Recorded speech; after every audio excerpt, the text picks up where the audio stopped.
Hey guys, welcome back to Andy's Dinosaur Reviews. Today we are going to take a look at one of the newest Attack Pack figures from Mattel, and this is the Alioramus. I ended up not finding this in store, but I really wanted to get a hold of it, so I actually found it on Mercari, and it was a decent deal that I had seen it going for. It was around like the $16, $17 range, something like that. I forget exactly how much it was, but I made an offer on it. The seller lowered the price a little bit, so I picked it up because I didn't want to wait my entire lifetime to try to find it, as the attack packs have been completely non-existent pretty much in my area for some time now.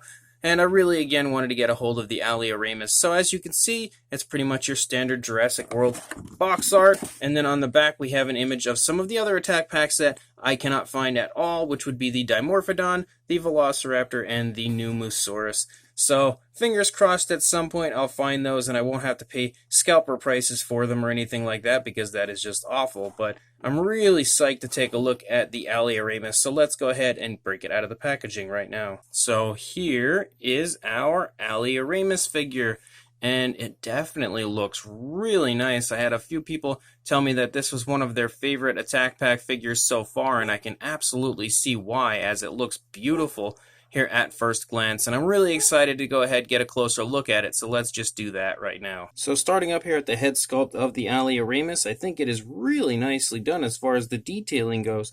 You can see some beautiful scale work, some beautiful skin texture all over the head sculpt of the Alioramus. It looks extremely nice. They have those kind of trademark bumps up here on the top of the snout of the Alioramus. If we open the jaw here a little bit, you can see the teeth. The teeth actually on the lower jaw look very large, and the teeth on the upper jaw look a little smaller. And you can see they are painted with a yellowish coloration, so they do have a more realistic look than just a kind of a white coloration. So I think that is definitely a plus on the part of Mattel to do it that way. You can see on the inside of the mouth, you have a really nicely sculpted out tongue, beautifully textured as well, and painted very nicely. You got a really nice kind of a pinkish coloration in there. You do have some nice detailing on the upper jaw as well. It's just not painted, unfortunately, although the skin flaps are painted there on the inside of the mouth as well. I also really quite like that scaling on the lower jaw. That looks very nice. There's like a large scaling right there. The detail around the eye also looks really well done. The eye is painted with a yellow, and I think the pupil is actually just the brown coloration that is like the back body color there, but I can't really tell for sure.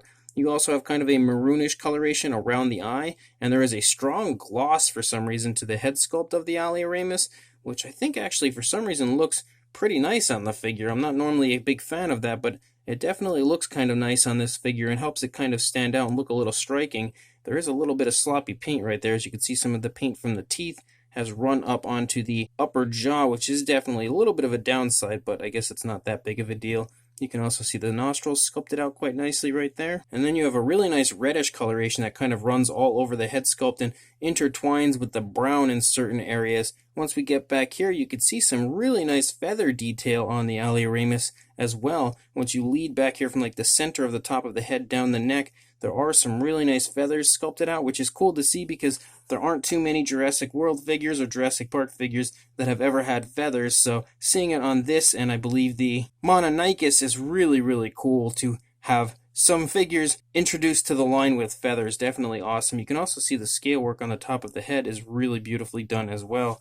As we move down here into the neck, you can see some really nice kind of creasing going on in the skin, some really nice skin texture in general, and this nice kind of light coloration runs down here in the throat, down into like the middle of the stomach region, which is nice to have some paint variation to the figure. You can also see the red run down here, and then the brown kind of stripe back through, and then the red pick back up again. As we move down into the body, you can see that that skin texture looks gorgeous as far as the way they've sculpted that out. I really am a huge fan of the fine detailing of this figure for sure. You can see a little bit going on here in the throat region of the dinosaur as far as the sculpt goes. You do have some fairly nice bulky looking arms on the Alioramus as you move out here into the hands. It does have 2 digits. You can see the nails, of course, are not painted because why would they be? If you come back up here into the body, you can see the rib cage shining through a little bit there through that very nice skin texture, and the spinal column as well is nicely present there on the animal. You can also pick up on the hip bone a little bit there as we move down into the leg. You got some more really nice skin texture, beautiful musculature in both the thigh and calf region, and then coming down into the foot. The foot has a nice scoot-like appearance down the toes, which is pretty much a trademark as far as Mattel goes at this point. And you can see that the nails, of course, are not painted, but they do appear to have a gloss coat to them. The dew claws are sculpted out as well. I really like that scaling down here on the back of the leg. That looks really, really cool. I love that area.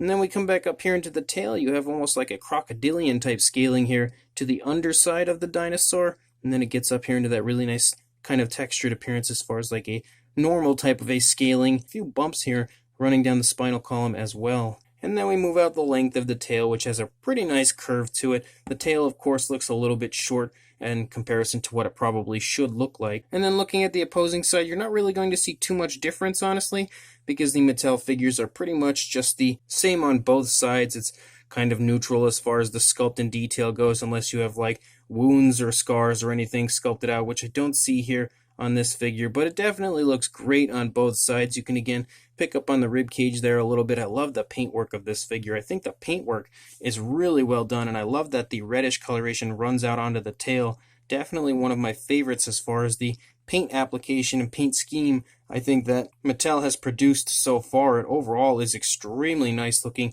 in that aspect, but the sculpt as well is just beautiful in every possible way. I love this kind of crocodilian-like scaling here to the underside, very similar to like the underside of a crocodile that runs out the entire length of the tail and then up along the entire underside of the dinosaur until we get to that lower jaw.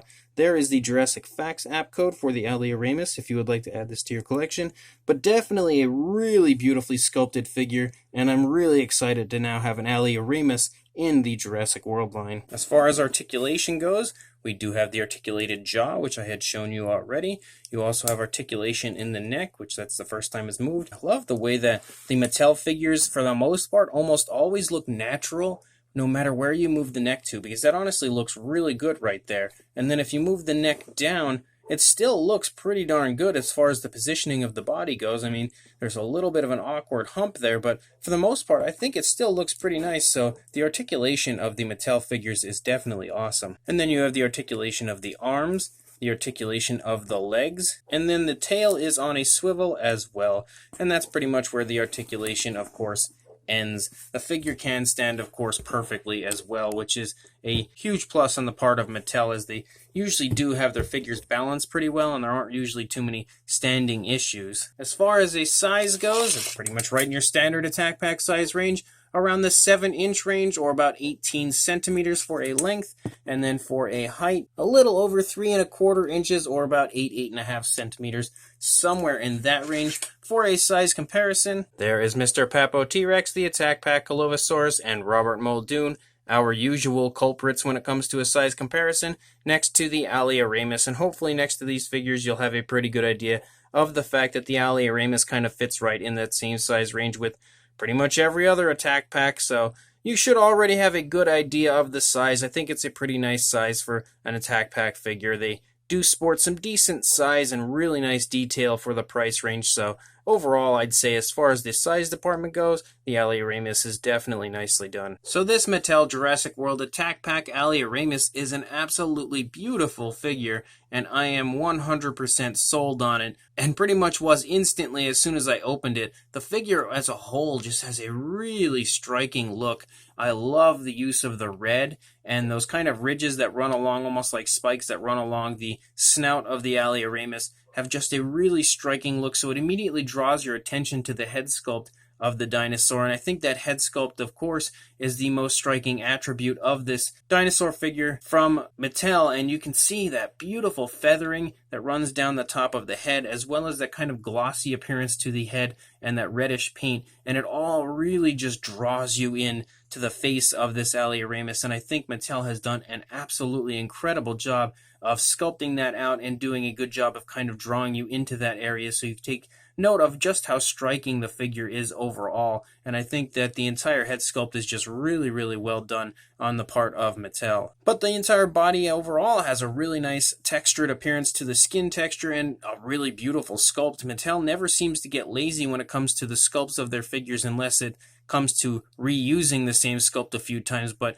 when you're getting a new figure a new species, they don't really ever get lazy. They really do a great job of sculpting out a beautiful version of each species that they release, and I think they've done that again here with this Alioramus, and that paint scheme is beautiful as well, and I'm really psyched to see that Mattel has included so much paint on this figure, because we do have like that coloration of the lower jaw, that light white coloration that runs down all the way into the middle of the chest region or the middle of the stomach region on the underside, and then you have that nice brown, you have that nice red that kind of intertwines back and forth with that brown, and then you have a maroonish coloration in the eyes. You of course have the eye color as well, and then those ridges that run along the snout of the Alioramus.